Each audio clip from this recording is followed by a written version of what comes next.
Halftime Pizza and FightSaga.com proudly present War Week Radio with 5-decade fight trainer James Gogue. Guys, welcome. Happy Sunday evening, guys. And if it's Sunday evening, that means only one thing. We're going to be meeting and discussing, picking the brain of 5-decade fight trainer, the incomparable Coach James Gogue. James, how you doing this evening, sir? Hey, Joe.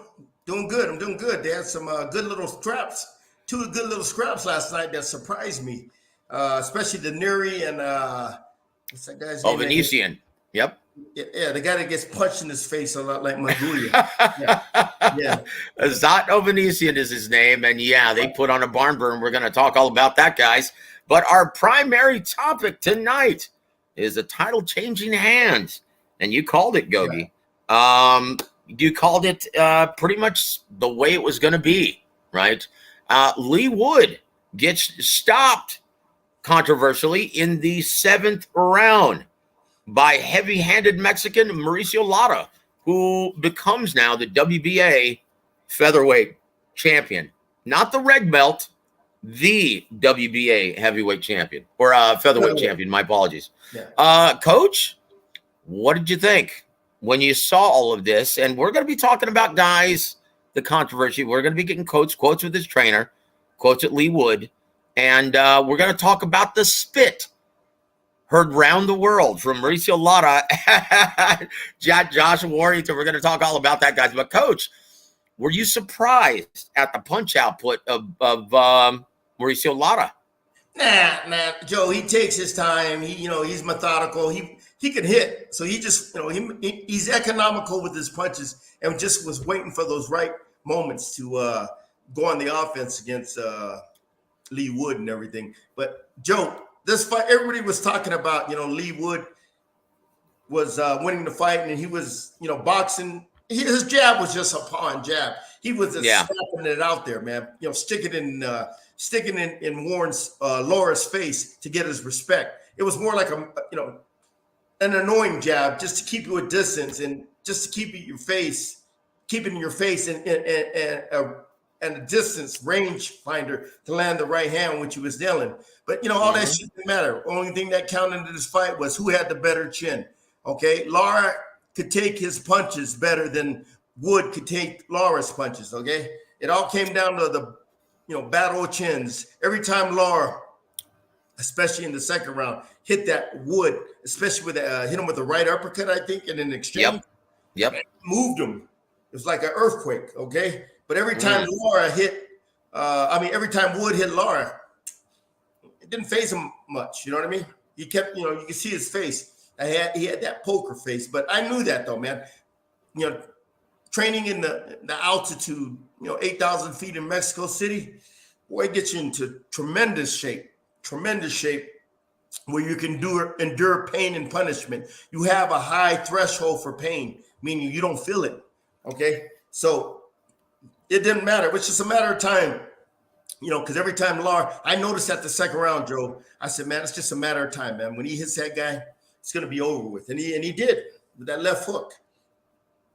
Yeah, absolutely. And it's funny, Mauricio Lara, he obviously earned Lee Wood. He obviously learned the respect of Mauricio Lara. And yeah, you could see it was definitely getting his attention, but you're absolutely right. He seemed to take it well. He was visibly hurt, though, a couple times, but not like Lee Wood. And, when you look at the judges at ringside, leading or halfway through the fight, they had Judge Oliver Brian scored it 59-55 for Lee Wood. Howard Foster scored it 58-56 for Lee Wood. And Guillermo Pineda had it 58-56 for Lee Wood as well. So, but that really didn't matter. Mauricio Lara obviously wasn't trying to win rounds now, was he? Man, it's a battle of chins, baby. I can take yours, but you can take mine. Hey, Joe, a fighter with a good chin goes far in boxing, okay? Especially in the heavyweight division, where they're not as talented or skilled like the little guys. So if you got a good chin in the heavyweight division and you could punch, you're gonna make some money, okay? But in the lower divisions, any division, you got a good chin, and you take your opponent's best punch consistently, you know what I mean? Eventually you can't do that forever. Like last night, we're watching that. We'll talk about it.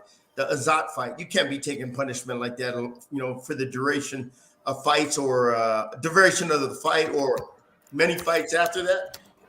Yeah. Your human brain ain't made to get hit like that all the time. Eventually, you might be tough. A tough rock always cracks when you keep on hitting it with a sledgehammer. Yeah. Yeah, and there it is. And look, before we actually go into, I'll tell you what, let's talk about this first before we say hi to our dear friends in the chat. Let's talk about the controversy now surrounding this fight. And you know what? It is what it is, guys.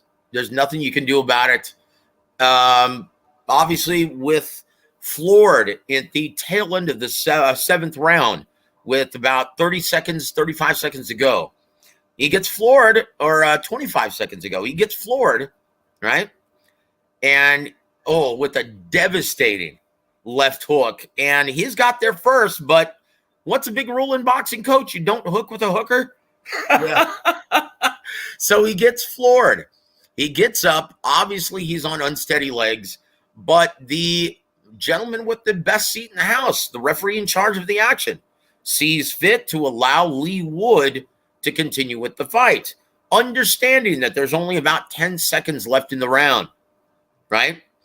And then all of a sudden, he says, time in, or he says, let's go. And then in comes the towel from head trainer Ben Davison. And the referee saw that and stepped in the middle and said, that's it. Once again, guys, keep in mind, just because a trainer throws in the towel doesn't mean the referee has to abide by that. He could have allowed it to continue. Ultimately, he's the one who determines whether or not the fight is going to continue. But with that said, do you agree, Coach, with the interjection or intervention of Ben Davison calling a halt to the bout with 10 seconds left remaining in the seventh? We talked about it earlier, Joe. Back in the days, a trainer, old school trainers wouldn't even think about stopping a fight in them conditions, okay? They're smart enough to know, okay, the round's almost over, 10 seconds left. If you're any type of fighter, okay, a real fighter will dig down deep, clear his head and fight back through that adversity, okay? That's called being a fighter. Arturo Gatti was a good example of that. My guy, Tony the Tiger Lopez, was a perfect example of that. When he got hurt or when things weren't going his way in the fight, he would turn the tide, okay? He had that mental toughness, that resiliency in him, okay? The mental intestinal fortitude. That's what, old-time trainers expected in their fighter to have, okay? Whenever the tide turned and a hurricane arrived, you keep your calm and you keep your poise and composure, and you know what I mean, and face that adversity and overcome it. Nowadays, man, these trainers, man, you know what I mean, if they get a little cut, if they get a little hickey on their neck, you know what I mean, they're gonna stop the fight. You know what I mean? Or yeah, jeez. Yeah, they're more sensitive, man. Oh, my poor fighter. I don't want to see him get hurt no more. But shit, if you're a fighter, hey, that's in this business, man. That's part of being. That's part of That's what that's what you sign up for. Knowing that, hey, you might get hurt in a fight, you might get put on your ass in a fight. Okay, you got to have to deal with them circumstances. Okay, you might have to deal with that deck of cards that you got. You got it comes down to composure and poise. And if you're in great condition, you'll snap out of it. Okay, you'll come back. Okay, I was telling my fighters, and we do, I do stuff in the gym to prepare them that you get hurt in the fight. Okay, don't panic. Composure and poise. Don't even think about offense. Just go on defense, making them move, making them miss. Okay, letting them get tired. Wait, giving time for your head to clear up. Tie them up too. Okay. Every time, boom, boom, make them miss, slip, tie them up, lean on them, Okay. Okay. Let the ref break you up. And if you're in good shape, eventually, you're going to snap out of it. Okay. Then, okay, after I like to have him do it like 2 or 3 times. Okay. The guy's, when a guy got you hurt, he's going to be like a shark smelling blood. You got to be real defensive, tie him up, smother him, let the ref break you. Okay. Move, comes at you again, tie him up, break him. Tie him up, let the ref break you. Then, your head should be cleared, but just do it one more time. Okay. Just to break his rhythm. Okay. To get him frustrated, not, where he can't get that momentum going, to put the nails in the coffin. Then after that, man, you know what I mean? You got your head should be clear. Then you get back on the offense. You know what I mean? Or if the bell sounds, okay, you get back to the corner and regroup. Okay. And, as a coach, you tell them, this is what we practice for. This is what we train for. Okay. Everything we do in our preparation, man, you shouldn't be, like, oh my God, this is a shock. Like, you know what I mean? We prepare for moments like this. Okay. And these moments, they might not be the best times of your life, but you got to overcome them. Okay. That's what's called being a fighter, man. All right. Yep. Fighter. That's it, guys. That's it. And you know what? It's funny, though. Lee Wood seemed to be doing a great job from mid to long range, just like you stated he would. Have the all of his success from mid to long range. Yeah. You had turning Mauricio Lara, using the entire ring, setting up that beautiful straight right hand, and everything seemed to be working until he elected to sit in the pocket and trade left hooks. Yeah. Hey, Joe, you can't keep this Lara off you. He knows how to fight. Meaning, He knows how to get that distance he wants to land them big bombs. And when he does, you know what I mean? You're going to get hit by this guy, but you got to be able to handle him. And if you do get hurt, you got to overcome that adversity. Okay. Let your head clear. Be calm and cool. Make sure your defense is on par so you don't keep on getting hit by those bombs. Then get back to your game plan. Okay. Which is, controlling range of distance, tapping him with that jab to land that right hand. But, he should have, he was just too one-dimensional. He should have mixed his combinations of different types of combinations like jab, hook, right hand. Okay, that would, that's something I like. That's a combination I like. It's touching your opponent with the jab, then all of a sudden touching with a hook right hand. That hook is kind of like a decoy to get his eyes going one way, and that right hand is going to come from the other direction. They're not going to see. Or that touch, hook, uppercut, hit him from a different angle. Okay, instead of that right hand all the time, you're going to see that shit.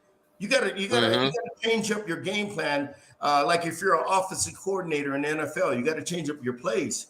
Okay, so you're not predictable in what you're doing, and you got to change up the variation of your punches when you're fighting a guy like this. And and other things he could have did, you know what I mean? He should have tapped that body a little bit, okay?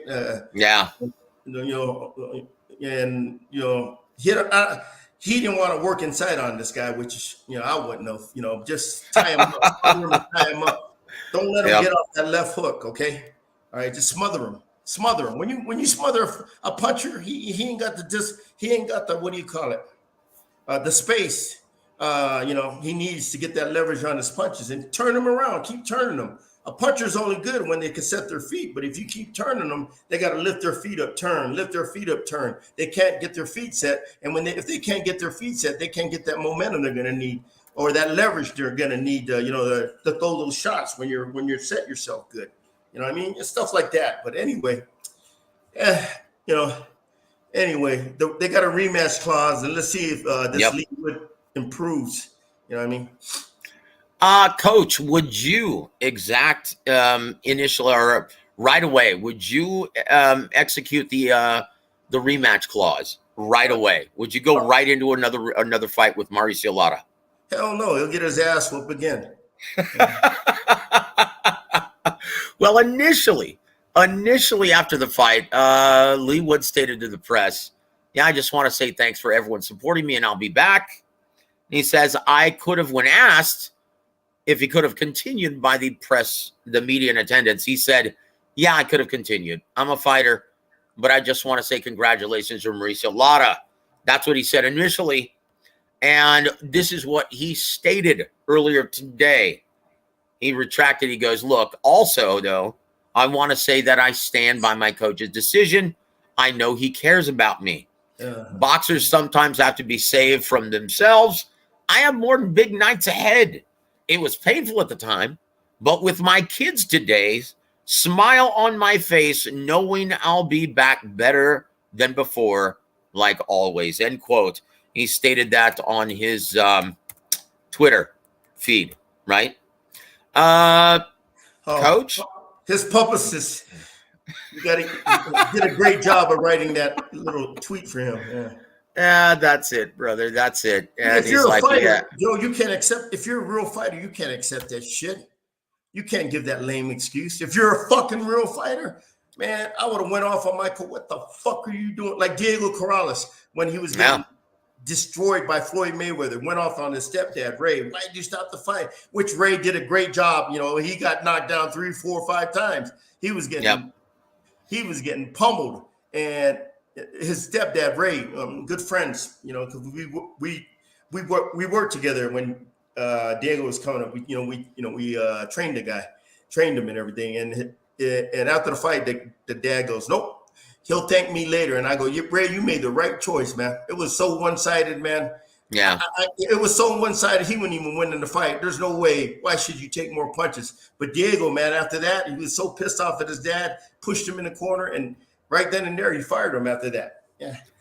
Yeah, well, for a while, Buddy McGirt, he lost a lot of clients. He was a very, very hot trainer when Tarver pulled off that shocking knockout of Roy Jones. Everyone started to work with him subsequently, and then he had several, not just one or two, several seemingly questionably early stoppages, right? With Paulie Malignaggi, Matthew Macklin, it just, and but Buddy's been around. Buddy's been around longer than that kid. Okay. He would have gave. Here's that guy a chance. His fighter a second chance. Yeah. Well, here's my point though.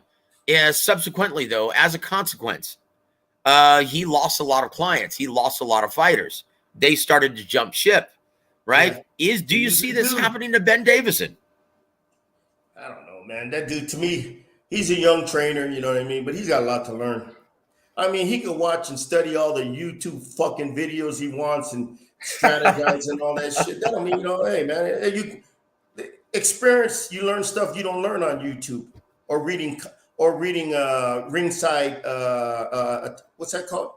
Ring Magazine comic books, okay? Yeah. You know what I mean? It comes from experience, man.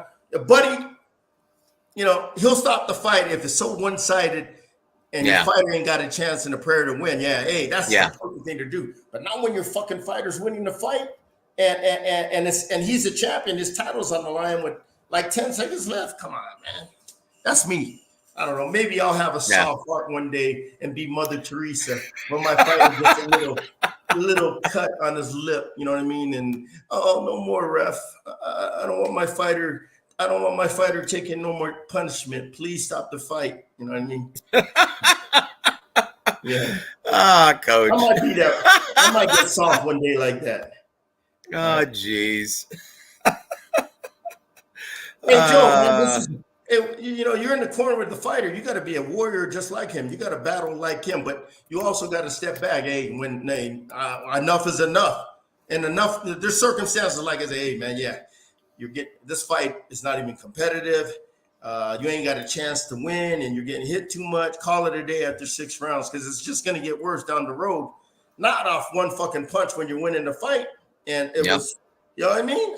Let the motherfucker recover. Get back in the 8th round. Take control again.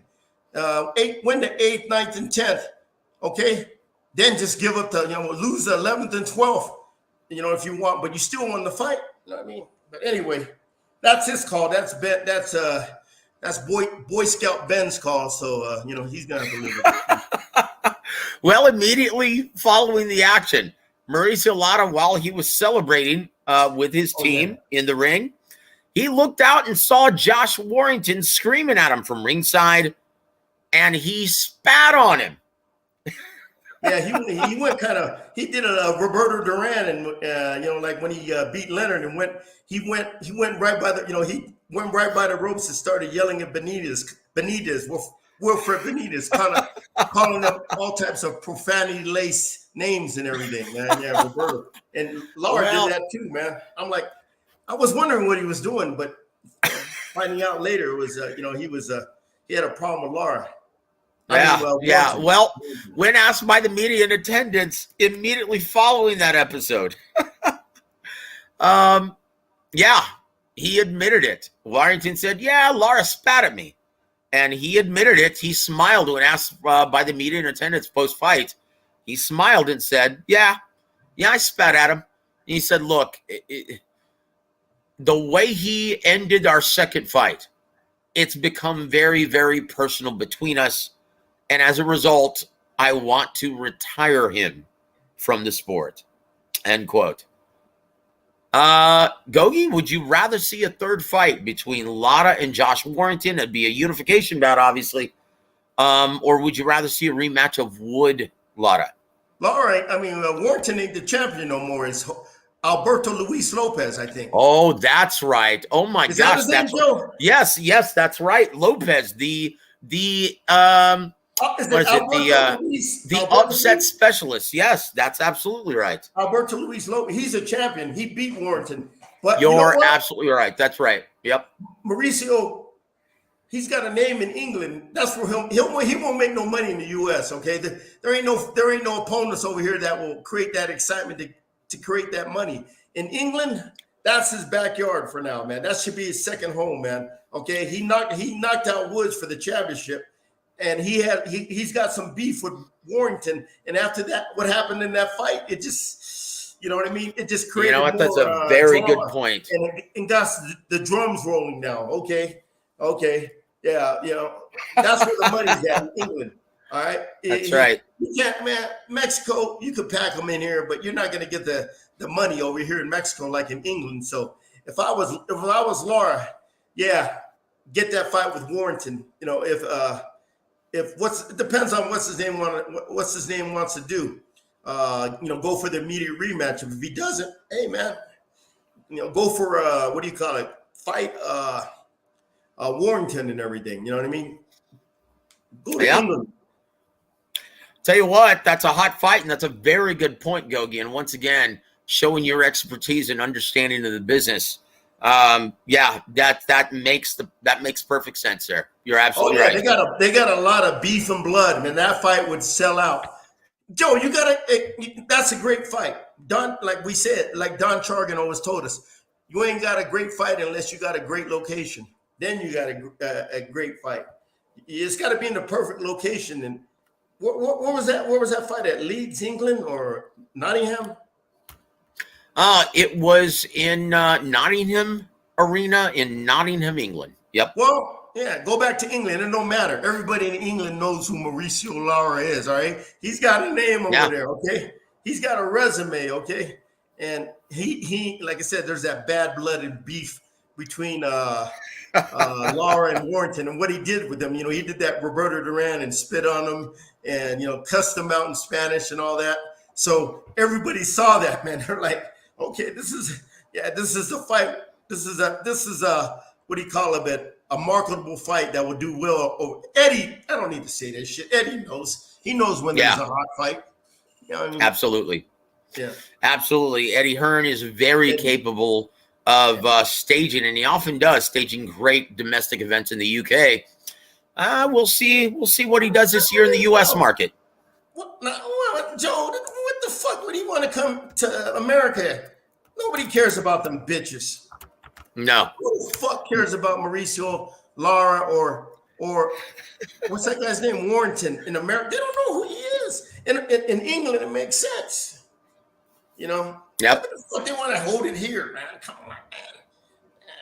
They don't make no sense. Or Mexico, where there ain't no money. You know what I mean? Over there in England, they got money. And you know what I mean? There'll be more money over there for the fight. Yeah. And Lara's I'm pretty sure Lara paid his dues. And his agent, Sean Gibbons, you know, he ain't no dummy. He knows what he's doing. He'll go where the highest money is being offered, and that's usually going to be in England. And Lara ain't got a problem going to England to fight to fight Warrington.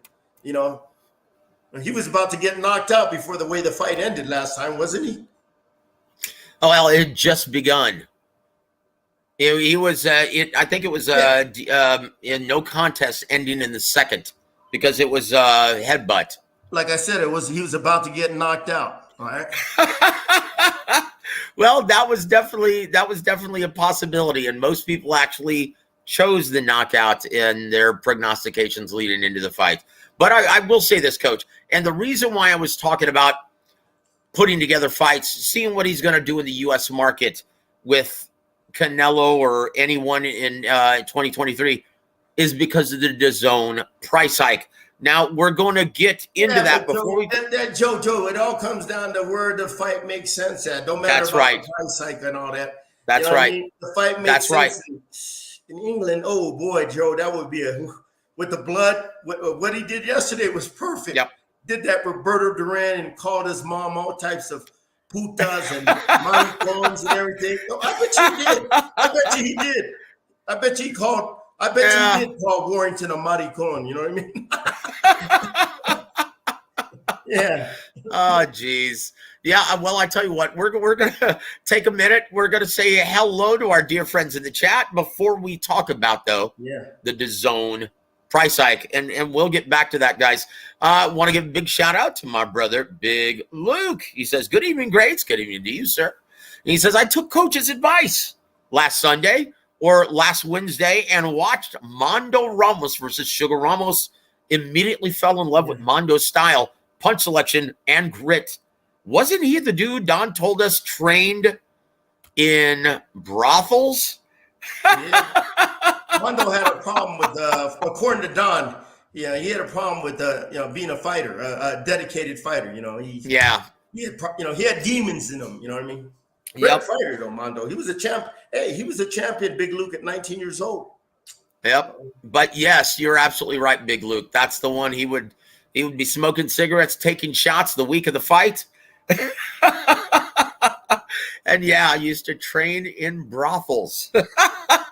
Very excellent memory, brother. And thank you for joining us this week. Also want to give a shout out to my brother, Tony Manzano. Says, hi, Uncle Joe and Coach. Hello to you, sir. Good evening. I hope you have had a great weekend watching these fights. And thank you for all supporting the coach every single week, my friend. Thank you for being here. And also, my brother Joey Chaz, Viva Mexico, Viva Mexico, cabrones. And he says, Canelo will KO that British bum rider next. Oh, that's a little harsh, brother.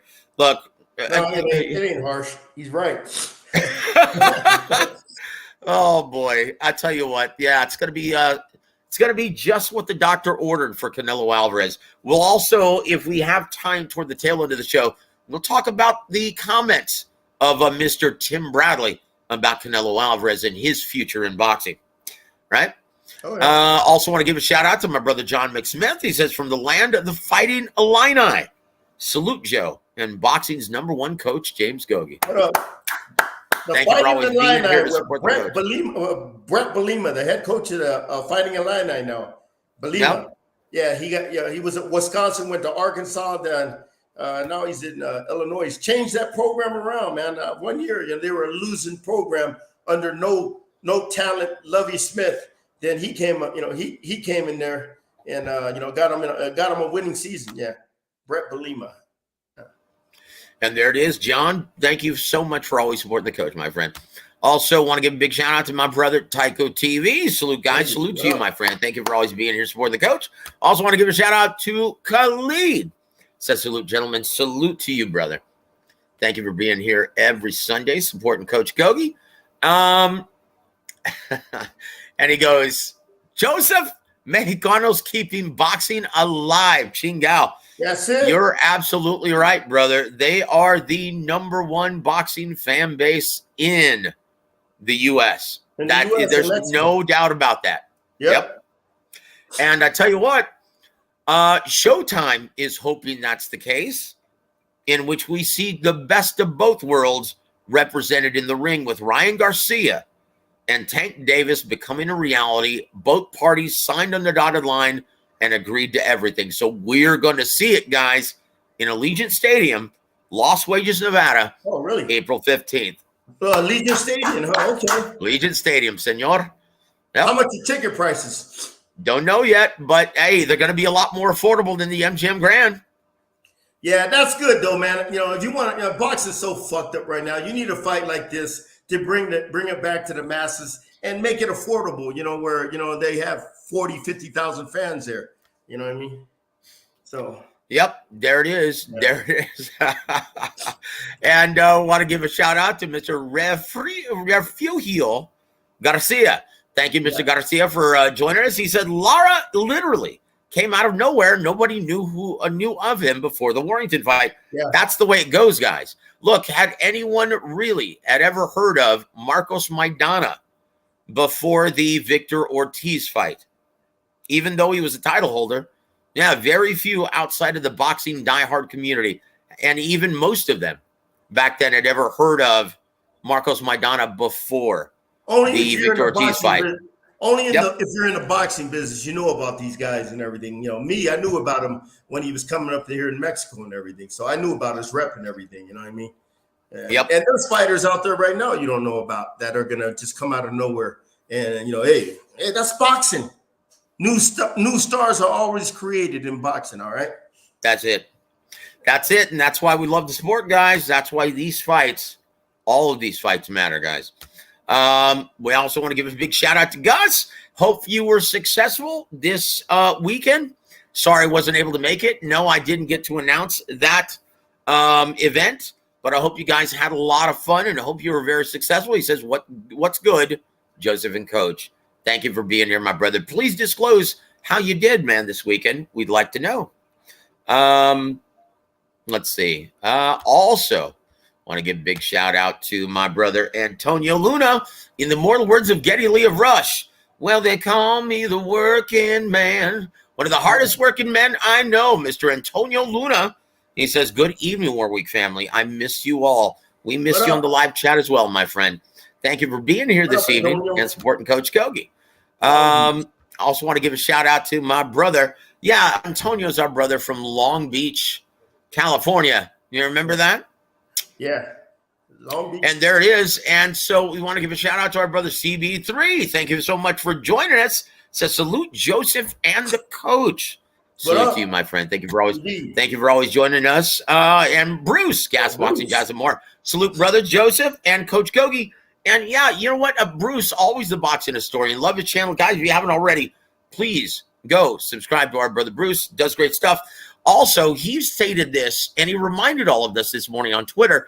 He stated on this day in 2000, right? And this is a very historically significant fight within the business of boxing. Wow. Eric Morales and Marco Antonio Barrera square off in the ring for the very first time. And once again, it's on pay-per-view, right? No, it wasn't on pay-per-view. It was on HBO. No, not the first one. Not the first one. But it was so popular, and it was such a great fight of the year that it caused the second bout to be on pay-per-view. And that was very rare at the time for featherweights to be thrust on the pay-per-view platform, paving the way for one of boxing's biggest stars over the past 2 decades, Manny Pacquiao. It was unheard of back then. Yeah. I remember that fight because I was at a sports bar. I was watching that fight with Zab Judah and his crew. Yeah. Yep. Yeah, it was that was a very historic fight that, once again, very seldom did you ever see featherweights. Let me ask you something. Were there featherweights in the U.S. pay-per-view market before that? Hell yeah. Azuma Nelson and Salvador Sanchez, closed circuit. Oh, boy. Salvador Sanchez that was closed circuit. That's right. Salvador Sanchez versus Wilfredo Bazooka Gomez. Yeah, I mean, there was the featherweight division. There's good marketable fighters in the pay-per-view division. Yeah, a few of them. can't think of many, but but Sanchez, Salvador, back in the day, he was closed circuit back then. There was a pay-per-view. Closed circuit, that's right. That's right. You had to go to your nearest movie theater or concert hall. Yep. Yeah. Yep. I love those dates. I miss actually closed circuit. That was the best way to watch a fight if you couldn't be there live. Loved it. It felt like a real fight. Either. You couldn't steal that signal. You had to go to that motherfucker and dish out your $25. You had to buy a ticket. Yeah. You had to buy a ticket. And let me tell you, it was worth every penny because everyone was excited to see those fights. It felt like you were at a live event. Exactly. It was beautiful. Exactly. It was beautiful. I absolutely love those. But Khalid says if Warrington fought in the U.S., he'd get disqualified so quick with them damn headbutts. Yeah. Oh, geez. Well, it's going to be interesting to see which way both fighters go after this. I also want to give a shout out to my brother H Money, Shakur. Yeah. And he says, JoJo, salute, great show. Salute to you, my friend. Thank you for being here and supporting the coach tonight. We appreciate it, brother. He goes, Coach, what do you think about this? Shakur Stevenson calling out Devin Haney. What do you think, Coach? Yes, two of the young stars in boxing. Yeah, they should fight. But Haney, I don't think he wants anything of Shakur. I don't think Shakur will have a problem signing the contract with anybody. He wants to fight. But Haney, you know what I mean? He'll be a pain in the ass at the negotiating table. Yep. And our brothers, so thank you for supporting us, brother. We appreciate you supporting the coach this Sunday. And guys, if you haven't already subscribed to H Money, please go subscribe to my brother H Money. He's a great guy. Also, we say John Mick Smith says, Coach, you spot on about Lovey Smith, brother. Hey, Joe, 1 second. I got my nose. No, I got you, brother. I got you. We'll, my friend, we'll hold down the fort while you're while you step away, my brother. Yeah. We have so much to discuss still. Also want to give a shout out to my brother Jesus and salute this to you, brother. Thank you for supporting the coach, my brother. We appreciate it. And sorry, Joe. I'm getting over the flu and my nose is still kind of No, man, we appreciate you giving us your time tonight, Coach. We know that you've had a long week and you're not feeling well. Big Luke says, guys, when are we going to see a little something from Bam Rodriguez? He's scheduled to fight in San Antonio in April. Oh, really? So it should be on the boxing calendar, guys. But, Coach, you pick. Do you want to go over Luis Neri and Azat Ovanesian's slugfest first, or do you want to go over the DAZN price hikes first? It's up to you. I'm going to talk about Neri, man. More than I bargained for. Yeah, it was a good fight. You got to give credit to absolutely. There's always somebody that's out there going to test you, boy. They're going to test your manhood. And Azat, when he comes in that ring, boy, he wants to be the bully. He wants to take your lunch money, man. And he brings out the best in you. And Neri had to, buckle down under that hard physical pressure he was putting on him. But Azat's so damn easy to hit, man. Neri, pretty much every time everything he threw at him nailed Azat, because Azat ain't got no head movement. He ain't got good reflexes. Made to get hit like a punching bag, and he took it was a hell of a fight, man. And it was up and down, momentum shifts throughout. That's what makes a great fight, Joe. That's why I love boxing. Is the momentum shifts in the fight. One guy has it, all of a sudden the other guy gets it, the other guy gets it. That's boxing, man. It makes it great. And the ebb and flow. That's absolutely right. We were watching that fight I was watching that fight with my fighters. I was saying, man, this fight, guy ain't gonna last. I go, you can't be taking punishment like that, consistently, getting hit by those big punches all the time. Like I said, you might be a tough piece of meat or a hard rock, but you eventually keep pounding that rock, it's gonna crack. And especially in the later rounds, he was taking so much punishment in the early rounds, it was going to affect him in the later rounds, man. And Neri, he closed the show with a spectacular knockout in Azat. He should think about retiring, man. He ain't got no future. I mean, Joe, he can fight, but to take that type of punishment, come on, man. He's got a family, man. He's 34 now. You know what I mean? He should start thinking about a career change right now. But yeah, it was a better than I expected. Everything great fight by.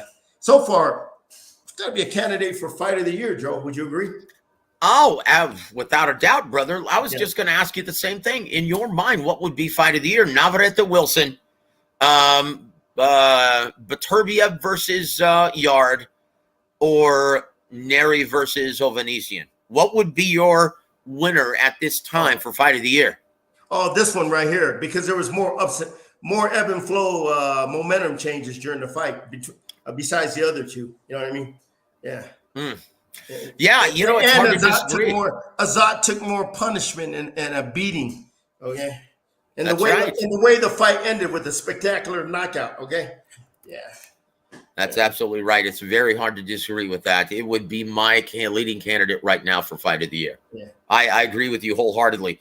But yeah, we love that drama. And yeah, like the coach stated, he thinks maybe we might have been robbed of that drama with Ben Davis's decision in the last fight in the 7th, right? Once again, that's why they train so hard, guys. That's why they train so hard. So Sly Tendency says, evening, Joe and Coach. Thank you for joining us, sir. He says, felt like Ben Davison did the right thing for a change. Well, once again, that's going to be debated for the next week or so. But you know what? Hey, it's like the great Buddy McGirt always says, it's a lot better to pull the trigger too early than too late, right? And there it is. But Coach, yeah, he would disagree with that. He thinks Ben Davison deprived the fans of some high drama in Nottingham, England. Like I said, let's do it again. Buddy will stop the fight if he knows it's becoming one-sided and his fighter doesn't have a chance of winning the fight and he's behind on the scorecards. It was a different situation. This guy was winning the damn fight, and he got hurt just that one time, okay? And it would have evened up the fight, and he would have had, 8, 9, 10, 11, 12. He could have still pulled it out. You know what I mean? That's right. That's absolutely right. Champion. All right? It's so hard to get that belt, man. You know what I mean? To keep that belt, you might have to go through some adversity like this to overcome. That's what makes boxing so unique. That's what makes boxing so unique and exciting, you know? Yeah, that's it. You're absolutely right. And once again, we want to give a shout out to, once again, Sly. Thank you so much for supporting the coach tonight, brother. We always appreciate you being here, sir. And I want to thank Toby Bartlett from the UK. What up, He Toby? says, Joe, Coach Gogue, and the chat. Salute to you, my friend. Thank you for always supporting the coach, Toby. Also want to welcome back Platinum Fights. He says, thanks for doing the show. Just got home. Good stoppage. Would have gotten seriously hurt had the fight continued. Once again, that's debatable. That's why you train. That's why you work so hard in camp. It's why it's so lengthy. Come on. And Sly also says, just watch a Bob Arum interview with ID Boxing. Bob is pissed off at Igas Klimas. No, he is pissed off at Usyk's promoter. That's not Igas. He says, I'm not going to let Igas and Usyk negotiate this in the media. So, yeah. Anyway, it's a big mess right now, guys. Let's just hope that fight gets made. There's a very, very good possibility that it's not. Okay, we'll talk about that if we have more time. But, Coach, once again, so congratulations to Luis Neri.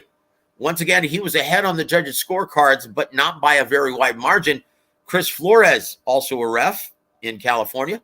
He scored the fight 96-93 in favor of Neri.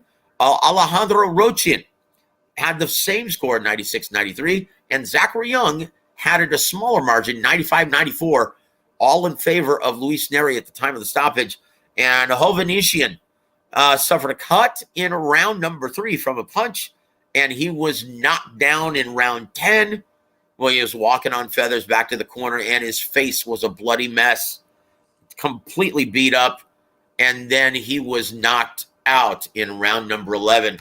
Coach, immediately following the bout, Luis Neri calls out the winner of Stephen Fulton versus Naoya Inoue.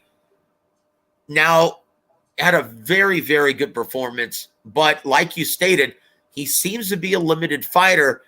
Does he have a chance against the winner of this fight? Only thing he's got a chance is collecting his check. That's it. He ain't got no chance against that. No, that guy's limited. I was watching a fight, like I said, with my guys, and I was telling them, look, this guy don't know how to fight in the pocket. This guy doesn't use his jab enough effectively, to keep that distance. He doesn't know how to feint effectively. He throws the same shit all the time. He doesn't have variation in his punch selection or combination selection, stuff like that. And to me, he's green as fuck as a fighter, but he can punch. He can punch some, and that got him this far. And if I was Fulton or Inoue, I'd take that match in a heartbeat. Yeah, very winnable. And once again, guys, keep in mind, and you guys already know this sport's about levels. And like Don Chargan used to state, when you have two limited fighters, but they're still world-class athletes, it'll often result in a great, great fight when they're evenly matched. Yeah. And that's exactly what we saw. Make no mistake, guys. These guys at 122 pounds are limited. They're limited. No, right? Neri is. Neri. Yeah. Yeah. No, I'm talking about. No. I'm talking about. I'm talking about Neri and Ovanesian, the two gentlemen who competed last night. Yeah. That's why we saw so much ebb and flow. Both guys getting tagged, getting hurt. That's why we saw that. Two limited fighters, when they're paired up correctly, will often result in a great, great fight. And that's exactly what we saw last night. Yeah. Excellent action, though. I tell you what, Golden Boy, great fight. But, Coach, is it worth the price hike from DAZN? Now, guys, we started out paying $99 a year for DAZN, and then it was $149. Now, guys, if you want to continue supporting DAZN for a year, $224.99 per year, or $24.99 a month. Coach, now keep in mind, this isn't for a free Canelo fight.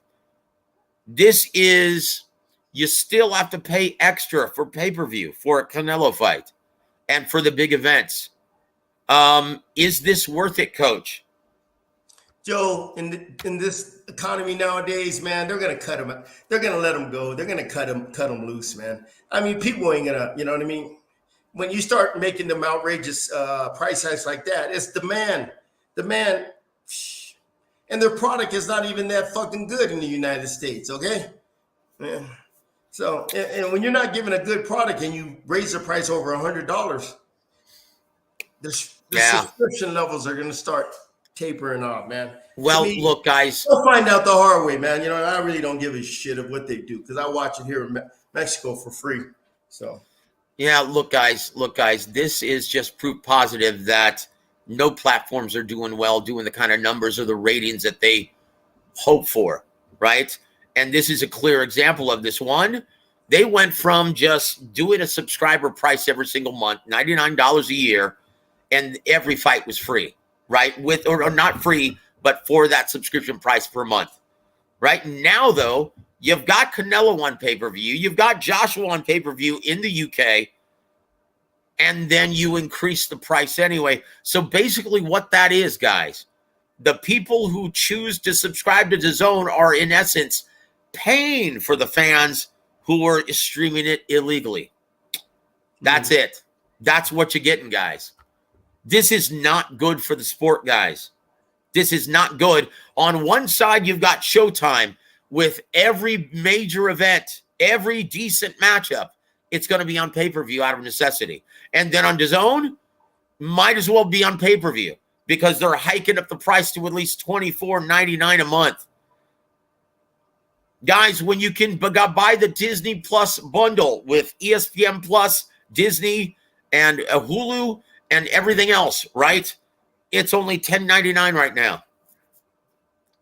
Okay, and you get all of that entertainment, the movies, the shows, the sports, everything.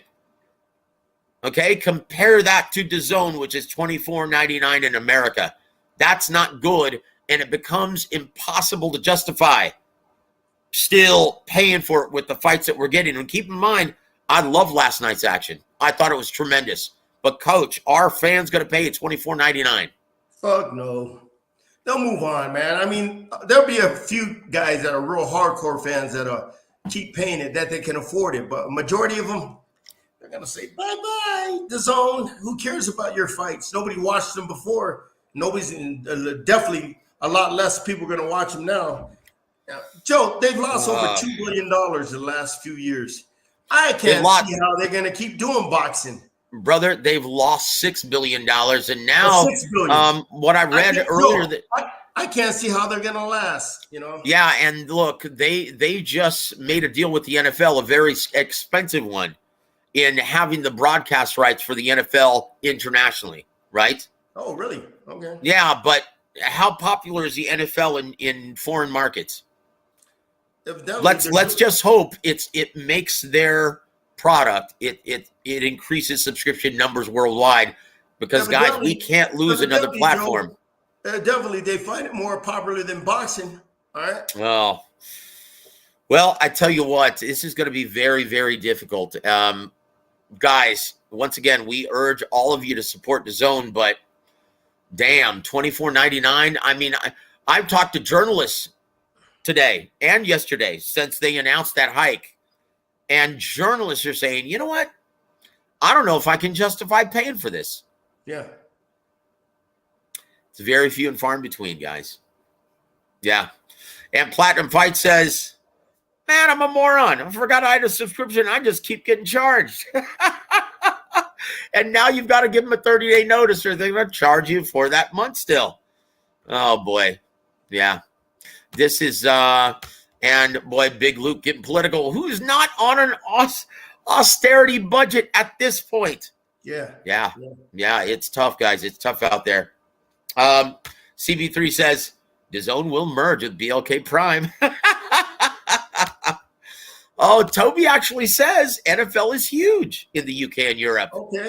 Hey, well, let's hope the success of the NFL pays for all of our boxing entertainment.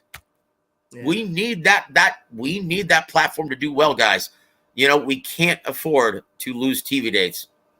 We already don't have enough, right? We already don't have enough. But let's go back. Hold on. We ought to give a big shout out. And this is a counter to, I guess, our brother H Money, Puro South Central. Welcome to the show. Thank you for supporting. She says, Ryan. Tank. How do you feel about that fight, Coach? Finally, seemingly getting across the finish line, sir. Yeah, okay. Let's see. Well, I'll believe it when I see it, okay? They signed if they sign the contracts, let's see the press tour and all that shit leading up to the fight, okay?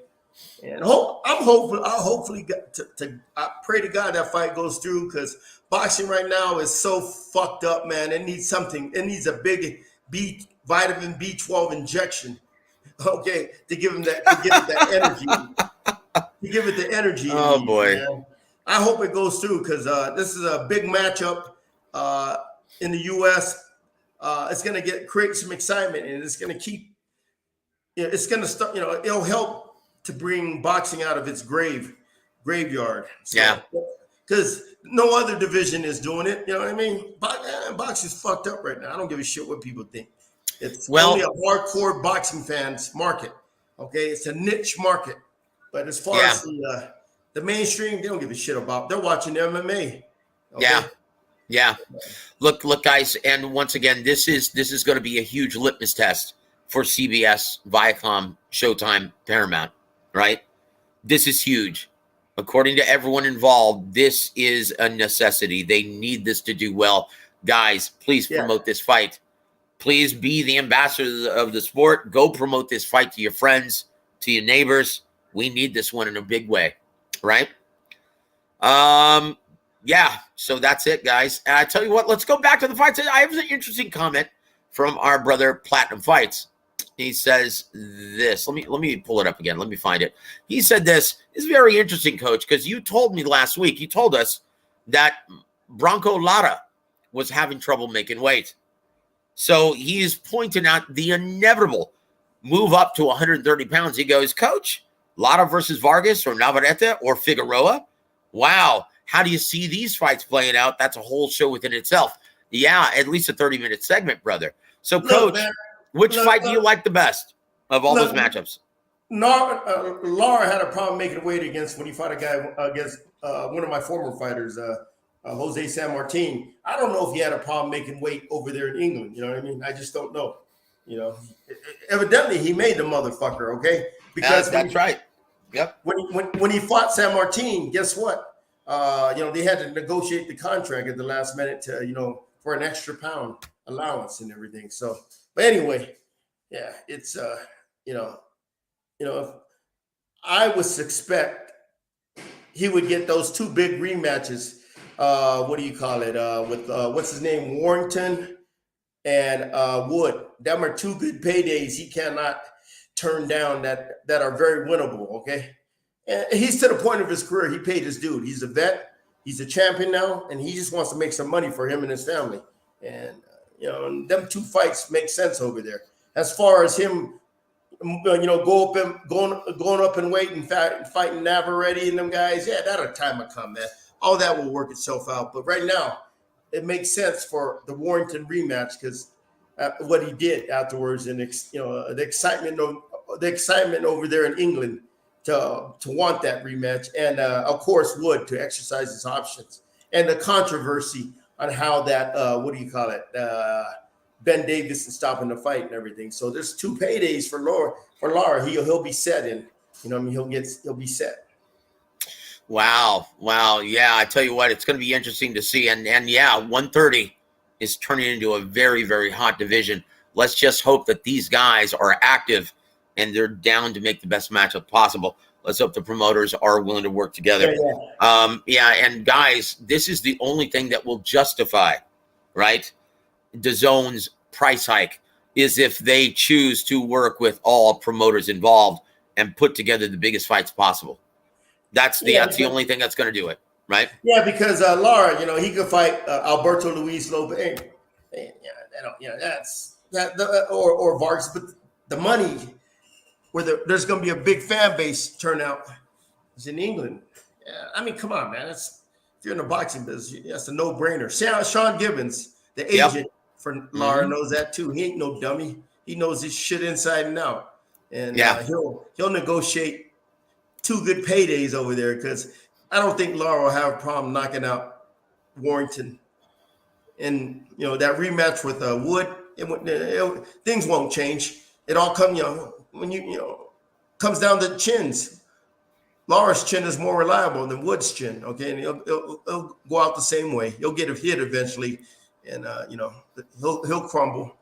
But them two fights make sense. And Ray Vargas or Alberto Luis Lopez, man. I mean, them fights only make sense in over here in Mexico. Okay, in the States, nobody knows who the fuck them guys are. Vargas, he fought here in San Antonio. He fought in San Antonio last week, and there was less than 3,000 people.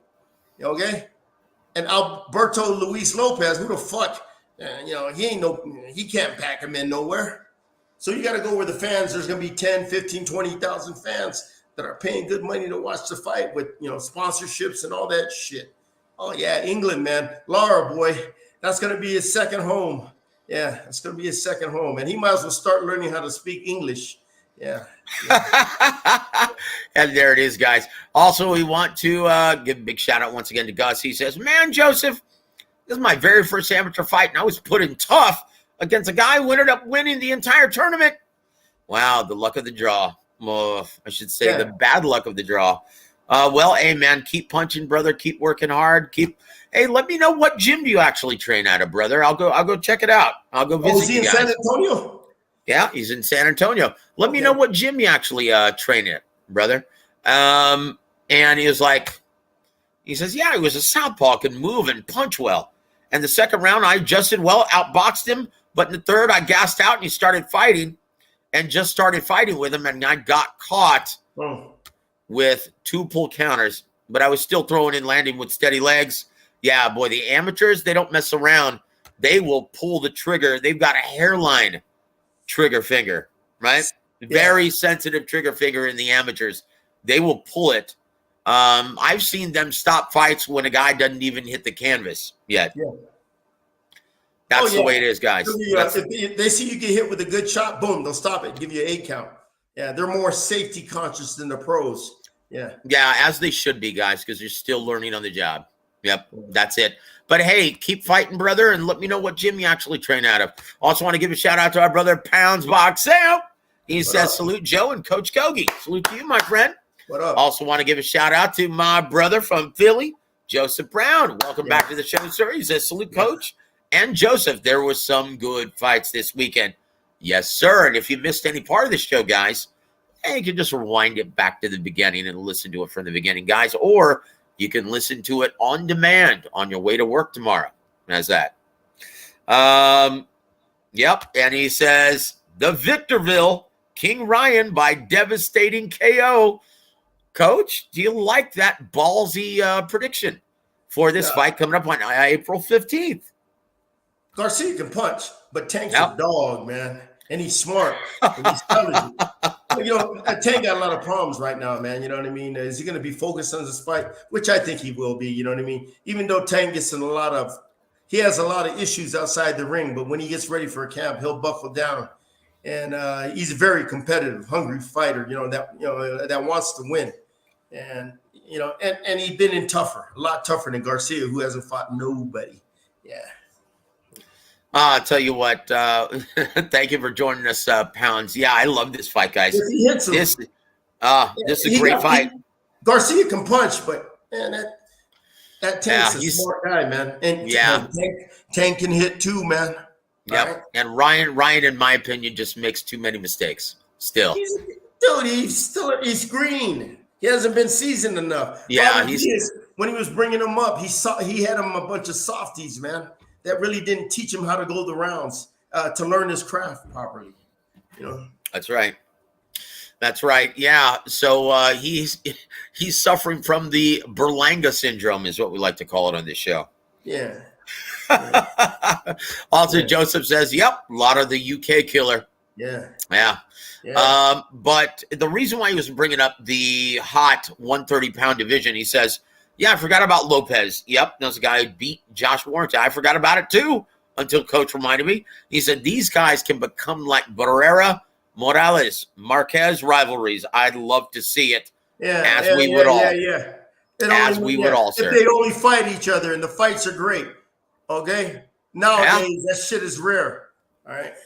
Well, yeah. And look, and we're going to get another question from Mr. Refugio Garcia after this. Yeah, they'll pay in LA. But guess what? The money's in England right now. Them fights are hot. They are. Everyone knows who they are, too.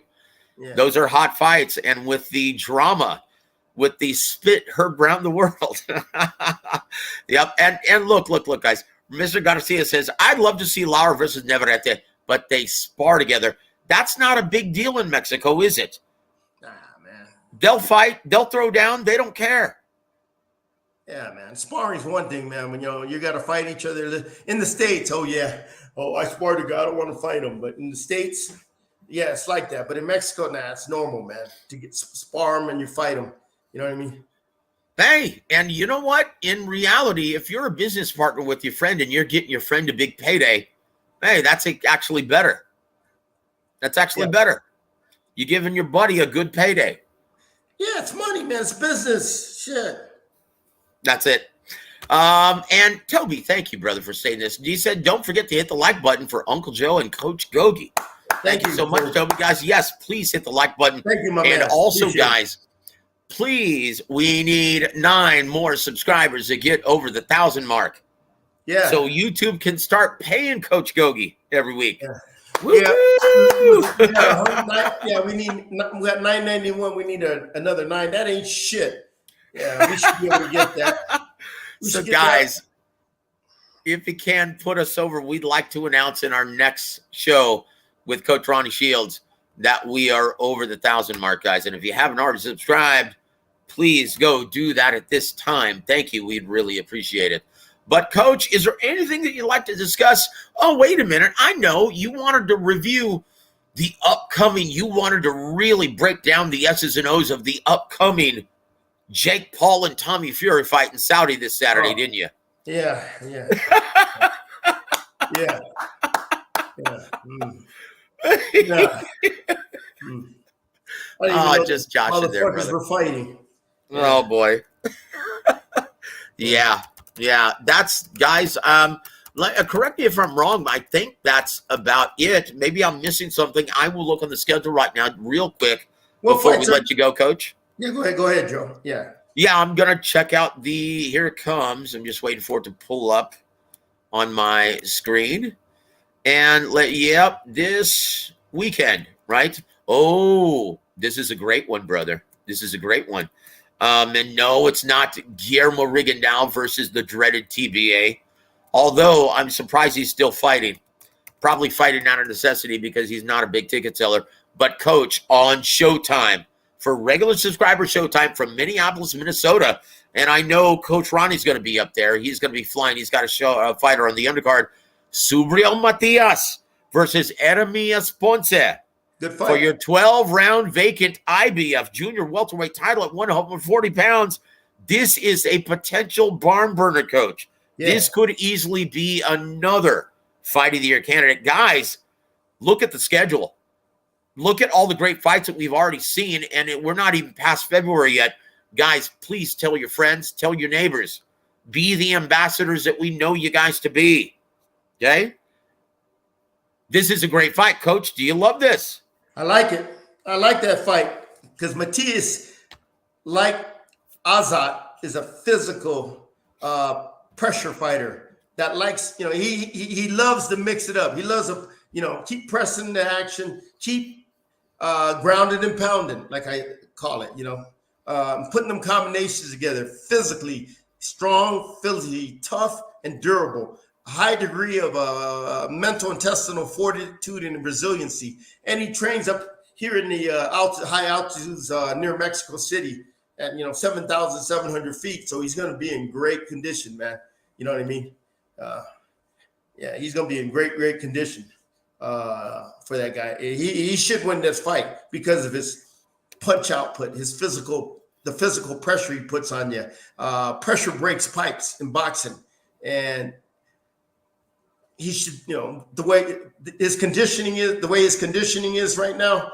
He trains with Zapata up there in I can't even remember the town. It's right outside of Mexico City, and they train in that high altitude and run in that high altitude to get them in that condition. So when they go back to sea level, they can fight at that high punch output pace. Okay, pressure attack, and that's what I expect that Matias to do.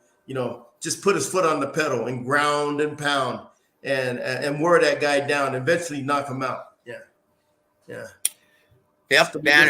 Is that next week? That's this Saturday coming up, sir. It's going to be on regular subscriber Showtime, and it's going to be the main event in a triple header in your co-main event. Oh boy, Jamal James versus Alberto Palmetta. Oh Jesus! And then starting off the triple header, it's going to be Elvis Rodriguez at 140 pounds against Joseph Ordorno. And that's going to be scheduled for 10 rounds in your junior welterweight division as well.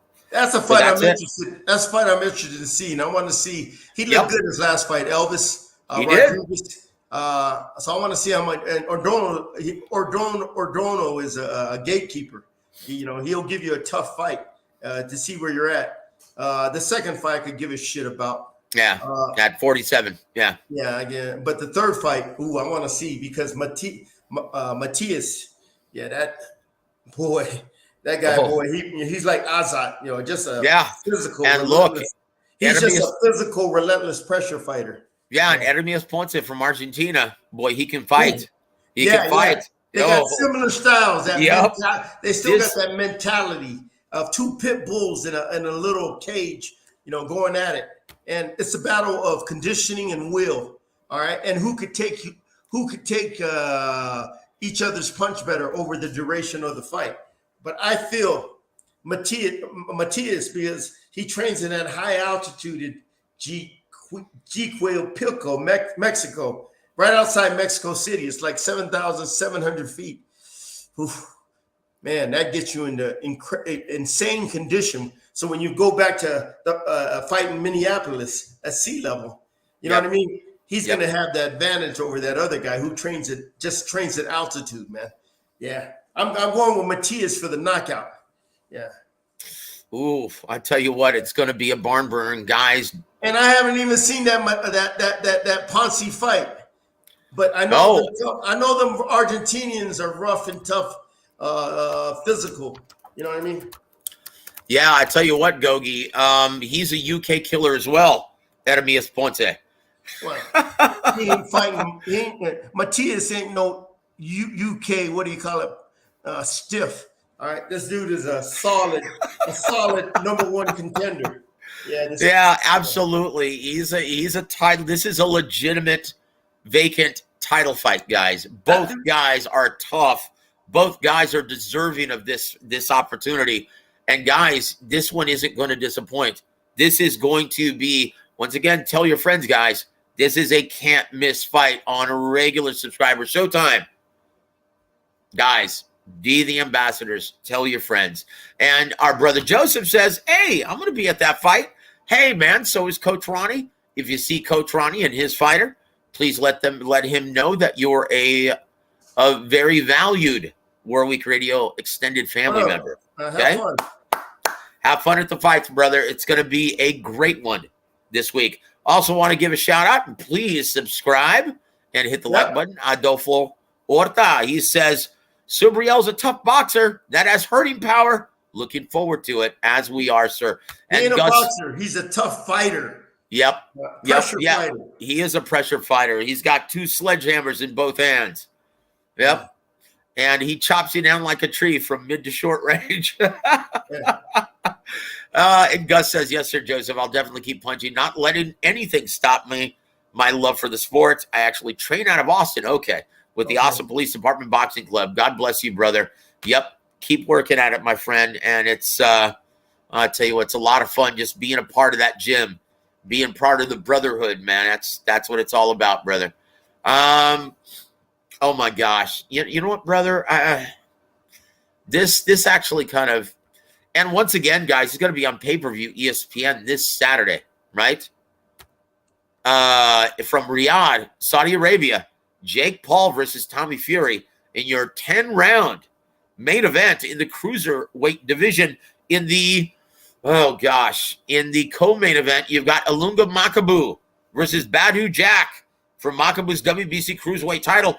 And Coach, what are your thoughts on this? I really don't give a shit about that fight. No. I'm going to tell you, the WBC, Mauricio Suleiman just stated, I'm going to rank Jake Paul if he does, in fact, win this fight. How do you feel about that?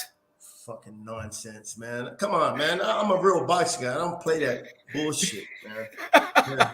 Bullshit. Oh, just wanted to get your Jake Paul, man, he's bringing ice to the sport, okay? And he does great pay-per-views. But come on, man. You know, come on. Let's put him in with the real fighter. We wouldn't last. And that Badu Jack, shit, man, fucking care. Yeah. You know what I mean? Well, I guess we've run to the you've gone to the end of the road, guys. Yeah. Because that's about it. We wanted to save and just get your thoughts, and once again, guys, gosh, what's sad though, Coach, Jake Paul and Tommy Fury, even though the fight's taking place during the day, that pay-per-view is going to do a pile driver on a real fight like Plant versus Benavidez. Oh, yeah. Hey, it's what people want to see. They don't fucking care about Plant Benavidez, and especially to pay for the motherfucker. Different times we live in. Like one certain boxing legend told you, Joe, recently, this sport is unrecognizable.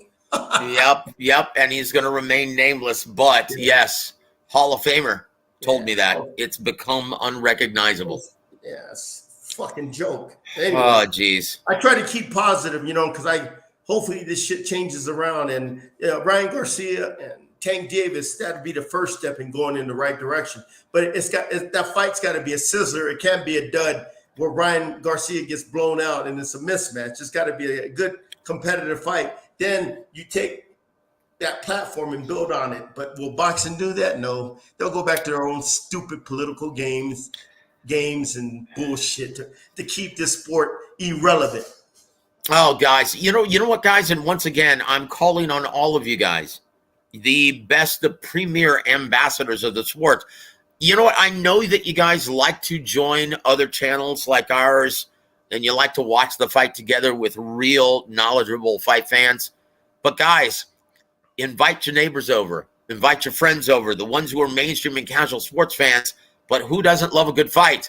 Invite them over. Okay, school them. Learn them, guys. School them on the sport. Everything that the coach is teaching you, tell them. Okay, flex your boxing muscle. Get casual mainstream involved. You guys have the knowledge to do that. Okay, so let's do that this weekend. Showtime. I don't want to see you online on another channel. Invite your neighbors over. Go see it with your neighbors. They will love it. Absolutely love it. And they'll be in awe at how much you actually know and what you learn every Sunday from Coach Gogue. Guys, that's your homework assignment this week. But Coach Gogue, do you have any parting shots for our listening audience? No, I just hope this Ryan Garcia fight and Tank goes off, man. Boxing needs like I said, a big vitamin B12 injection in the ass to bring some energy back to the sport. Because right now, man, it's Joe, it's pretty fucking lame. It's pretty fucking lame. And they're raising the price of it. But I will say this, though. I'm very pleased with the product up to this point as far as the action. Not really the consequence of the big fights, right? It's not huge fights, but it's great action. Yeah, right? But I guarantee you nobody watched them because nobody knows who the fuck they are. That's it. Guys, tell your friends, tell your neighbors, tell the guy you're standing next to in line at the grocery store. Get the word out. That's it, guys. They know who Tank and Ryan Garcia is, so you know what I mean? Yeah, that's a huge fight, and that's easily the largest domestic fight in the U.S. Yeah. So, guys, come on, Goldie, come on, PBC, let's go. But I tell you what, that's going to just about do it. Thank you, Coach, once again. And guys, once again, in case you missed any part of this, you can always rewind it now or listen to it on demand in the morning or anytime tomorrow. God bless you guys. On behalf of the 5-decade fight trainer, the incomparable James Gogue, I'm Joseph Hare, and you've been listening to War Week Radio. Have a great evening, everybody.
Halftime Pizza and FightSaga.com proudly present War Week Radio with 5-decade fight trainer James Gogue.